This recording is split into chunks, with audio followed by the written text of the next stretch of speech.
आइए कल्पना करें कि यदि एक दिन आपने वो जीवन खो दिया जो आपके पास था तो क्या होगा। मैं हूँ पिताजी, क्या आप अपनी बेटी को नहीं पहचानते? कहानी का अनुसरण करने के लिए वो मेरी टेल्स को सब्सक्राइब करें।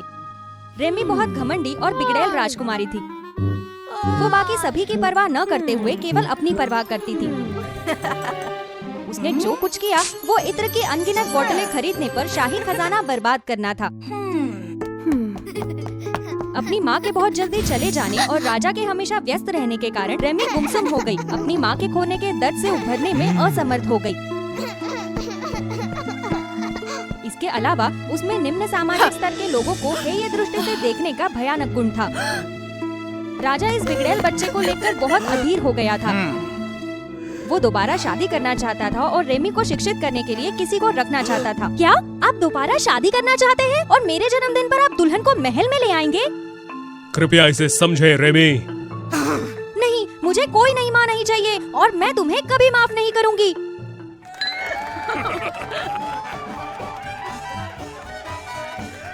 अपने पिता से वापस मिलने के लिए रेमी ने शाही खजाने का आधा हिस्सा 7 दिनों और रातों के लिए एक भव्य दावत का आयोजन करने के लिए इस्तेमाल किया। खुद को चकित होने की हद तक भोगने के बाद रेमी ने राजा का वापस स्वागत किया और उसकी हालत पहले से बदतर थी। तुम असहनीय हो। काश मेरी कभी कोई बेटी नहीं होती। अप्रत्याशित रूप से उसकी इच्छा पूरी हो गई। पूरा राज्य राजकुमारी रेमी के बारे में भूल गया, यहाँ तक कि उसके अपने पिता भी। रेमी को पूरी तरह असमंजस में डाल दिया गया। केवल कुछ सामान और उसका कीमती हार, जो उसके माँ द्वारा छोड़ा गया आखिरी एकमात्र विरासत था, वो ले गई। अपनी यात्रा के दौरान उसका सामना एक जादुई अजगर से हुआ।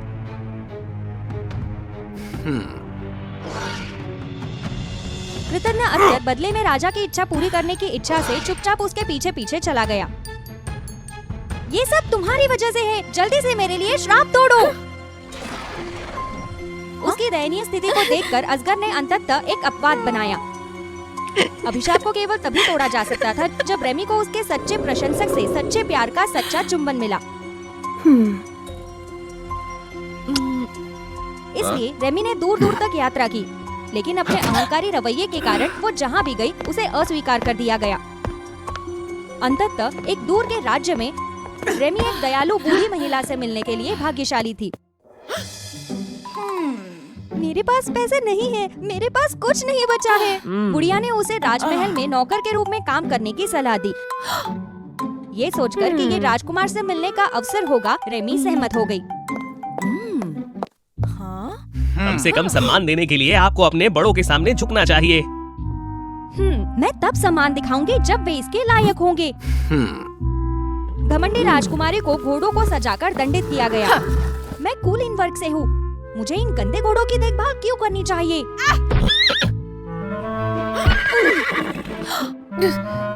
तुम ठीक तो हो? अरे अगली बार से थोड़ा सतर्क रहना। उसकी कोमल चिंता ने रेमी का दिल धड़का दिया। उसे यकीन नहीं था कि उसे उससे चुंबन मिलेगा। हमें साथ रहना होगा? बिल्कुल नहीं, मुझे अकेला छोड़ो, मैं अकेले रहना चाहती हूँ।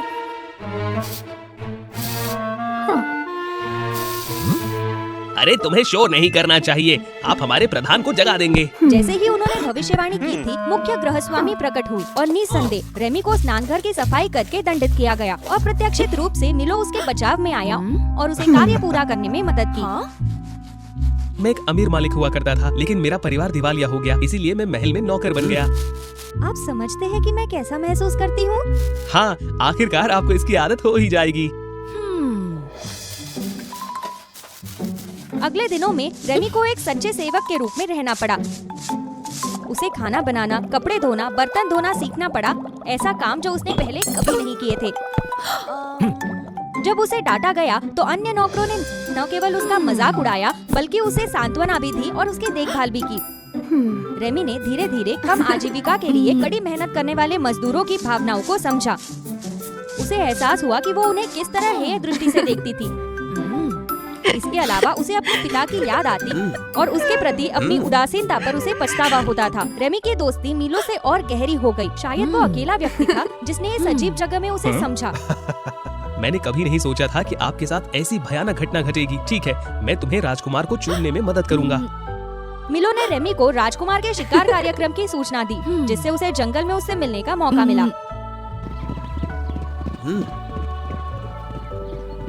चालाक राजकुमारी ने राजकुमार का ध्यान आकर्षित करने के लिए हर तरह की कोशिश की। दोपहर के चाय के दौरान जब भी उसे मौका मिलता, वो उसकी सेवा करने के लिए तैयार हो जाती।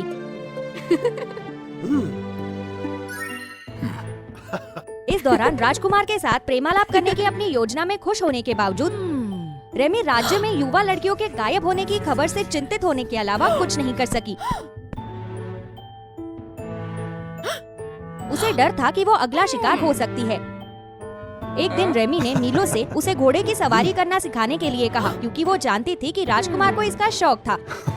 उफ, ये घोड़ा कितना सड़ा हुआ है, मुझे ये बिल्कुल पसंद नहीं।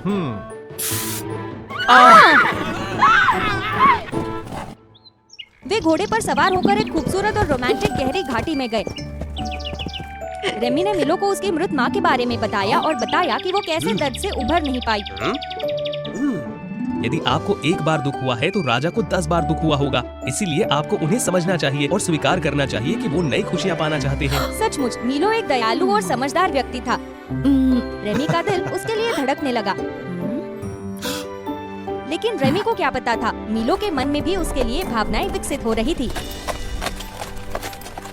एक दिन मिलो ने गलती से राजकुमार को एक लड़की को शाही कालकोठरी में ले जाते हुए देख लिया। यहाँ उसे डोमिनिक की खौफनाक साजिश के बारे में पता चला। ये पता चला कि शुरू से ही सब कुछ डोमिनिक की योजना का हिस्सा था।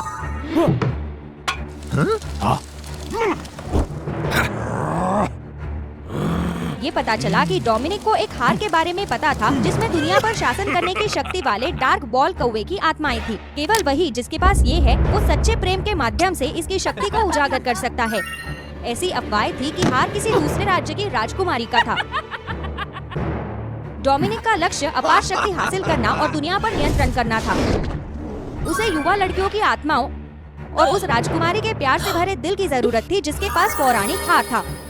जिस लड़की को उसने अपने लिया था, वो उस पहेली का आखिरी टुकड़ा थी जिसकी उसे जरूरत थी। इसके अलावा जब उसने रेमी के गर्दन पर हार देखा, तो डोमिनिक को एहसास हुआ कि वो वही राजकुमारी है जिसकी उसे तलाश थी। जब वो प्यार करना सीख गई, तो हार की शक्ति सक्रिय हो गई। तब वो उस पर अधिकार कर लेगा और संसार का शासक बन जाएगा। समय आ गया था।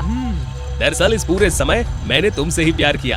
कृपया मुझे तुम्हें चूमने की अनुमति दे। नहीं, उसे मत चूमो।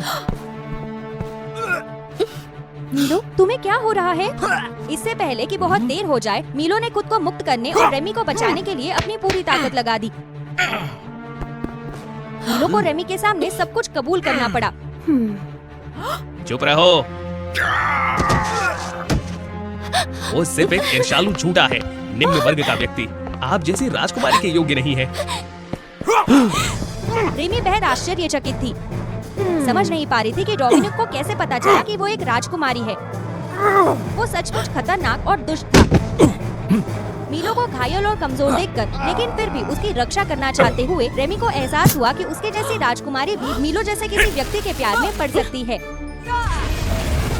उसके पास जो हार था, वो उसकी माँ की ओर से एक उपहार था, और उसकी शक्ति को प्रकट करने का एकमात्र तरीका प्रेम था। प्रेम सभी अंधेरी ताकत को हराने का समाधान था। तुम ही मेरे लिए अयोग्य हो।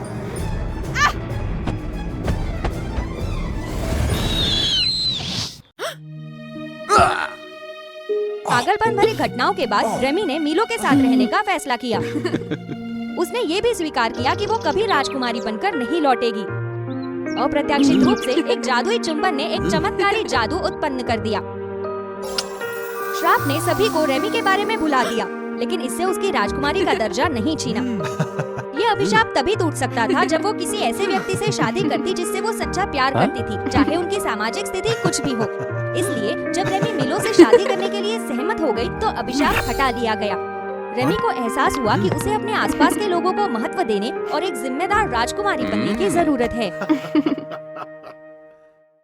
एक बार एक रहस्यमयी अफवाह उड़ी कि एक परियों के राज्य में वहां एक भयानक चुड़ैल प्रकट हुई जो चांदनी के नीचे नाच रही थी।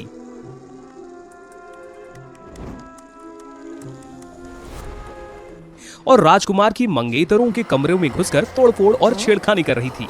वो कौन थी और उसने ऐसा क्यों किया? रोचक कहानियां देखने और सच्चाई जानने के लिए वो फेरी टेल्स चैनल से जुड़े। किसी देश में एनोला नाम की एक चतुर और प्रतिभाशाली राजकुमारी थी। वो उपन्यासों के कुशल जासूसों की तरह रहस्यों को सुलझाने और बुरे लोगों को सजा देना पसंद करती थी। इसीलिए एनोला ने अपने करीबी दोस्त लाल तोते की मदद से अपने आसपास के कई मामलों को सुलझाया था, जो एक फीनिक्स में बदल गया। हालांकि राजा हमेशा उसके अजीब शौक से नाखुश था। उसे डर था कि वो किसी समय खतरे का सामना कर सकती है। इसके अलावा राजा को ये भी उम्मीद थी कि एनोला एक पति से शादी करेगी और शांतिपूर्ण जीवन व्यतीत करेगी। राजा ने अपनी बेटी एनोला की शादी पड़ोसी राज्य में करने का फैसला किया। सबसे पहले एनोला ने विरोध किया और अपनी माँ से अपनी तरफ से बोलने के लिए विनती की, क्योंकि वो वास्तव में बिना प्यार के शादी नहीं करना चाहती थी। मैंने सभी को ये कहते हुए सुना है कि पड़ोसी राज्य का राजकुमार तारक क्रूर और दुष्ट है। मैं उससे शादी नहीं करना चाहती।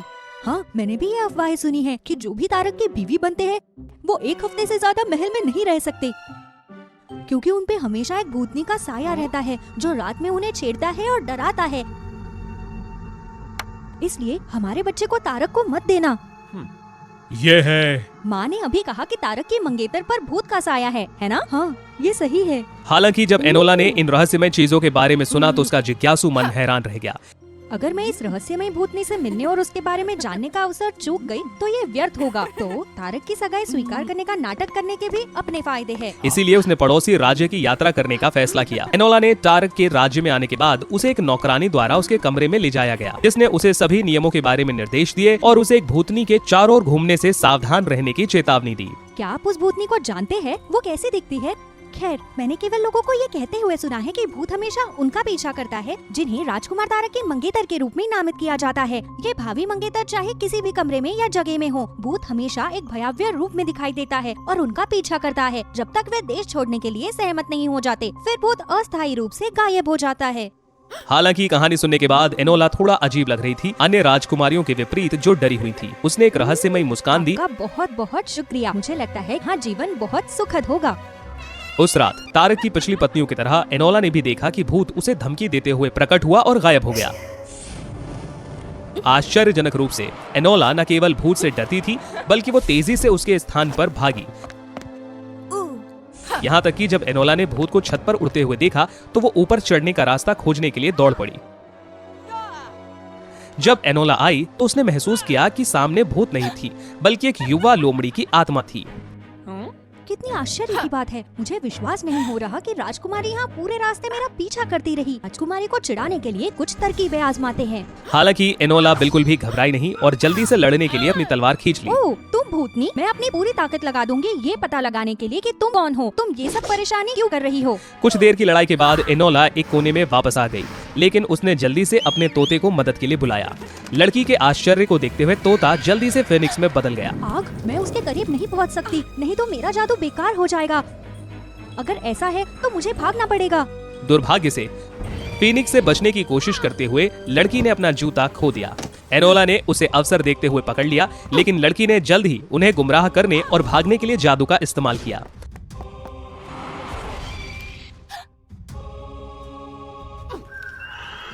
तुम यहाँ रहो, मैं उसका पीछा करूंगी।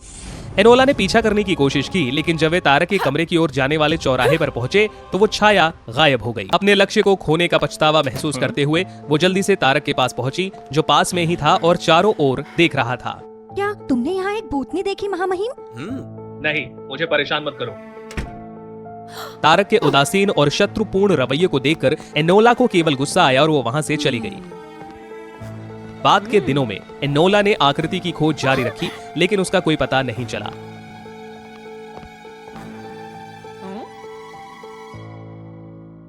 एक ठंडी रात तक उसने अचानक पास के राजा की चीख सुनी और वो जल्दी से देखने के लिए दौड़ी।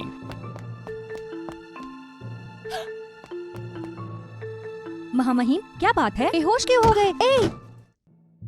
बाद में एनोला थकी हुई उठी और तुरंत सैनिकों द्वारा उसे पकड़ लिया गया। आप ऐसा क्यों कर रहे हो? मुझे अब जाने दो। हम राजकुमारी को कैसे रिहा कर सकते हैं जब आप ही राजा को नुकसान पहुंचाने वाले हैं? इसके अलावा सैनिकों ने एक भूतनी के समान कपड़े पहने हुए एक आकृति को यहाँ आते और राजा की हत्या करते हुए देखने की सूचना दी है। इसीलिए आपको इस सब के लिए जिम्मेदार होना चाहिए। मैंने राजा को नुकसान नहीं पहुंचाया। जब मैं अंदर आई वो पहले से ही। अब आप अपना बचाव ना करें। चश्मदीद और सबूत यहाँ साफ हैं। उसे जल्दी से ले जाओ। नहीं, ऐसा मत करो। मुझे अब जाने दो, मेरी बात सुनो और मुझे समझाने दो। बाद में तारक अपने चेहरे पर एक कुटिल मुस्कान के साथ कमरे से बाहर चला गया और लोमड़ी की आत्मा की मूर्ति के लिए कुछ बुदबुदाया। अचानक प्रतिमा ने एक रहस्यमयी धुआं छोड़ा और लोमड़ी की आत्मा प्रकट हुई। अप्रत्याशित रूप से वो नौकरानी ही थी जिसने एनोला को भूत की कहानी सुनाई थी और अफवाह वाली महिला भूत भी थी। इसके अलावा आयाला नाम की लड़की वो थी जिससे तारक शादी करना चाहता था, लेकिन वे राजा द्वारा प्रतिबंधित थे क्योंकि आयला एक लोमड़ी की आत्मा थी जो मनुष्यों की प्रजाति से अलग थी।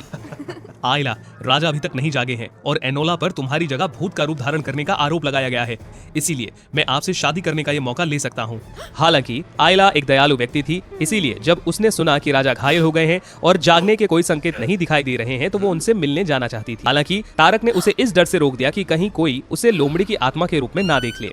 फिर भी जब तारक सो रहा था तब आयला चुपके से राजा से मिलने के लिए गई। जब आयला आई और राजा को ठीक करने के लिए जादू का इस्तेमाल करने वाली थी तो उसे एहसास हुआ कि ये एनोला थी। क्यों? तुम यहाँ क्यों हो राजकुमारी? तुम यहाँ क्यों हो? तुम लोमड़ी की आत्मा थी जो पहले मुझसे लड़ी थी। मैं आपको जवाब देने की जरूरत नहीं, क्योंकि एनोला के पास ये साबित करने के लिए पर्याप्त सबूत हैं कि आप लोमड़ी की आत्मा है। क्योंकि मैंने आयला के घायल पैर को पहले देखा था। क्योंकि लोमड़ी की आत्मा के जाने से पहले इसी तरह के घाव के निशान थे। इसके अलावा मैं लोमड़ी की आत्मा का बचा हुआ जूता भी पकड़ी हुई हूँ। ये बहुत ही अनोखा और सावधानी पूर्वक डिजाइन किया गया जूता है। इत्तेफाक से मेरा मानना है कि आयला की जेब में मौजूद चीज का डिजाइन एक जैसा है, क्योंकि अगर कोई अपराध करता है तो वो हमेशा अपना राज छुपाने के लिए सबसे खतरनाक जगह चुनते हैं।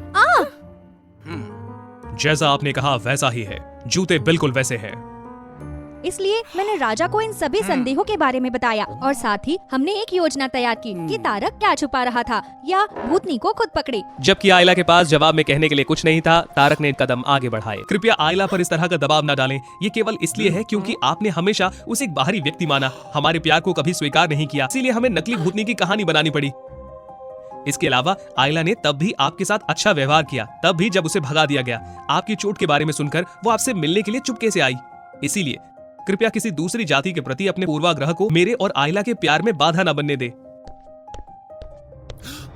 दुख की बात है, राजा ने तारक की बातों को अनसुना कर दिया और अभी भी आयला को गिरफ्तार करना चाहता था। अफरा तफरी के बीच उन्होंने गलती से तेल के दीपक पर ठोकर मार दी और आग तेजी से फैल गई। एनोला ने झट से तारक को अपनी ओर खींच लिया और सभी को बचाने के लिए फीनिक्स को तुरंत बुलाया। हालांकि फीनिक्स के शरीर में आग लगने से स्थिति और खराब हो गई और राजा और आयला मुश्किल से बच पाए। आयला को राजा को बचाने के लिए अपने डर का सामना करना पड़ा। मैं इस तरह डरना जारी नहीं रख सकती। हालांकि मेरा लोमड़ी का शरीर आग की लपटों को सहन कर सकता है। मनुष्यों के नाजुक धीरज के साथ राजा इसे नहीं बनाएगा। इसलिए मेरे आग के डर के बावजूद मुझे हर किसी को बचाने के लिए अपने जादू का उपयोग करने की कोशिश करनी चाहिए।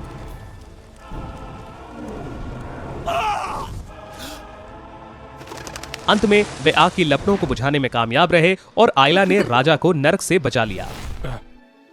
क्या अब ठीक है महामहिम?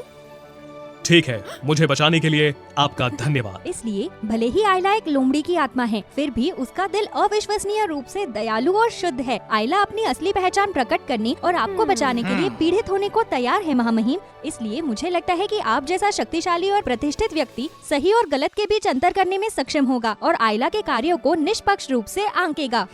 भले ही मैं नहीं चाहता कि तारक एक लोमड़ी की आत्मा से शादी करे। आयला ने मेरी मदद करने के लिए जो दिखाया है और जो किया है मैं उससे इनकार नहीं कर सकता, लेकिन मुझे अभी भी आयला के बारे में अधिक जानने में समय चाहिए। ये सुनकर आयला और तारक बहुत खुश हुए और राजा को धन्यवाद देने के लिए झुक गए।